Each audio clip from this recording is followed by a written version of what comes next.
What's up, everybody? Check it out. We've got an article here from CNBC.com titled "Wreck of Russian Warship Found Believed to Hold Gold Worth 130 Billion." That's billion with a B, boys and girls. Let's read this crazy article and find out what exactly is going on. It seems like a South Korean salvage team has reportedly discovered the wreck of a Russian warship. It's believed to still contain 20 tons of gold bullion worth 150 trillion won, or 130 billion.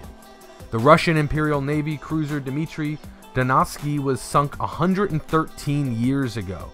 So this Korean team basically went down into the ocean. They found, you can see the picture of it right here. This is the stern of the ship. Wow.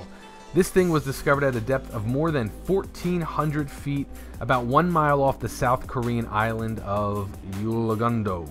I don't know how to say it. Comment down below, let me know how to say it. So let's scroll down here and read a little bit more. The UK newspaper reported that a joint team made up of experts from South Korea, Britain, and Canada discovered the wreck on Sunday. They had used two-man submersible submarines, basically, to capture the footage of the vessel. The images caught by the submarines show extensive damage to the vessel caused by an encounter with Japanese warships in May 1905. Along with cannons and deck guns encrusted with marine growth, the anchor and the ship's wheel, all that sort of stuff was found all intact at the bottom of the ocean there. So the reports just say that during the Japanese War in 1905, this ship went down with about 5,500 boxes of gold bars and coins still in its holds, and basically they sunk that ship intentionally to stop the Japanese from seizing it. The Seoul-based group which led the exploration found the ship, hopes to raise it in October or November.